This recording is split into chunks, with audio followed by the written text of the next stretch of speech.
okay, for their children and may put them early. Hold the mark. Oh, police shall arrest violent juveniles so they understand that out of control behaviors won't be tolerated. For some, prison or boot camps or the threat of them are the only ways to make them understand the seriousness of their crimes. What does that sound like to you? Does that just sound like beyond scared straight to you? Your experience, especially I want to talk about, and that's powerful and insightful there. I'd love to hear more from other gang involved or youth that just often feel that same way. Do you believe youth in Hartford have a problem with gun violence? I don't think the youth have a problem because there aren't a lot of teens dying from other teens getting shot.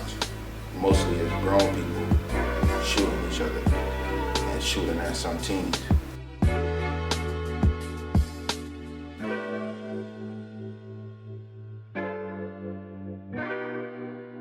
These letters right here, YCMAD.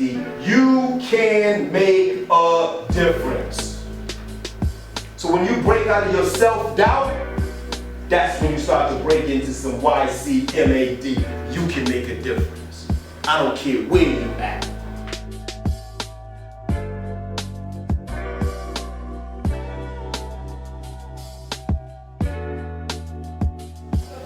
Get to the heart of the matter. Because all of that is going to lead us to what? What's all that going to lead us to? Action. It's no good having a strategy and you ain't moving on nothing.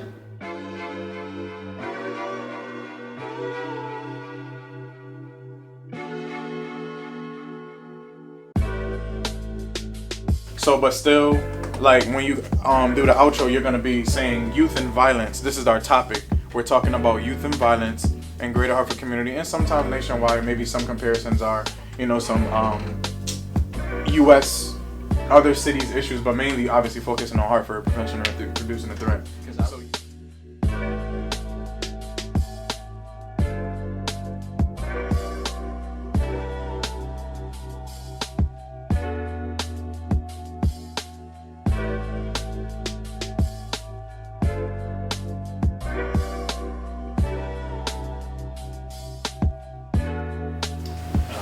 Thanks, Andrew. You guys did an incredible job, and really, more than anything, about being impressive young individuals, young men and young women. A lot of courage to stand up there. For some of you, some of this stuff is very personal. In some cases, a sibling, in some cases, a friend. It's pretty powerful stuff, and it's pretty impressive to be at your age, to have the composure to speak to someone who you just met for the first time, and even to speak to people that you know very well. It's never easy to communicate those feelings. It's hard for adults to do that. So it's really overwhelming to listen to you guys and be here and be part of what you're trying to do. I really thought your comment about empowering websites was really an interesting idea about, putting stories about just your friends or people in Hartford and things that they do and leaders in Hartford and what they, those are great stories because A, you can relate to it because you know the people, you know their background, and B, it's something about having some good news out there once in a while. That's local, that's tangible.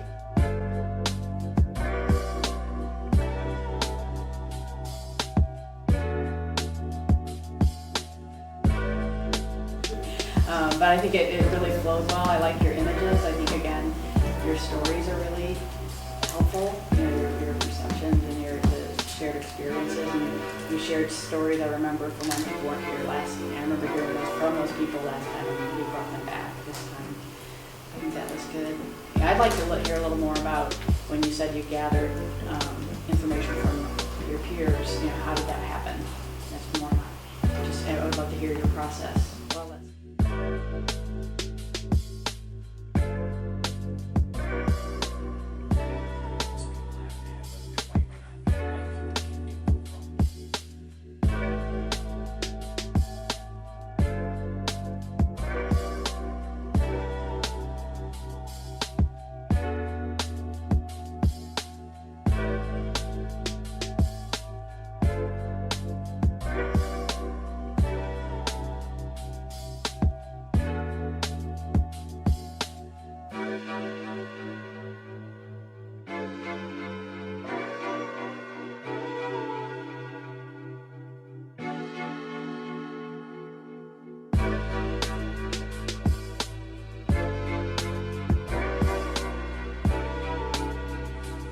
there's a struggle out here for who we are, a struggle for the soul of the country in terms of who we are.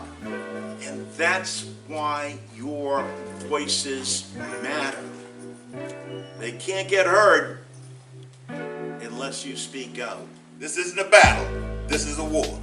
But if we all stick together, and we put our arms around these young people and we keep encouraging, we will win this war. We have dedicated our lives to making sure that the voices in our communities are heard, that our young voices are heard, and that our young people are valued, and that people know about our young people outside of the 06120. Because we are not here because we didn't try to get here. Oh, we've been trying to get here because this is where we knew we needed to be.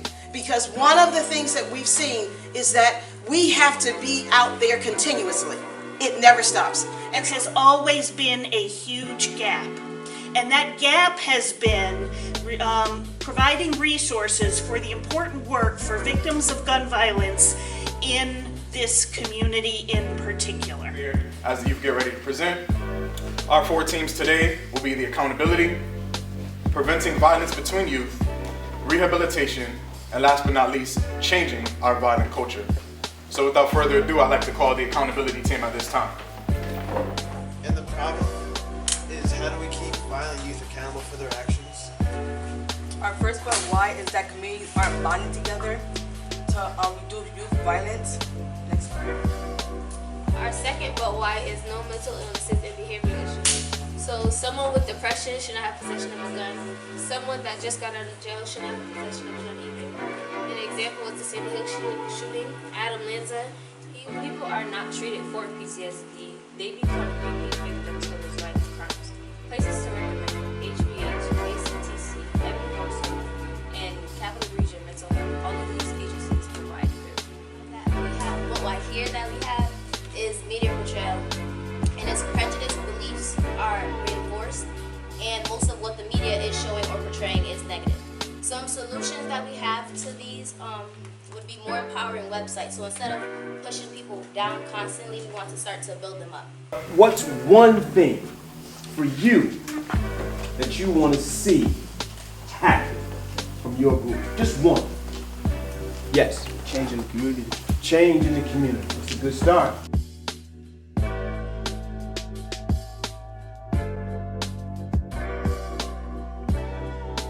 We have to teach ourselves, like, retaliation is not the answer.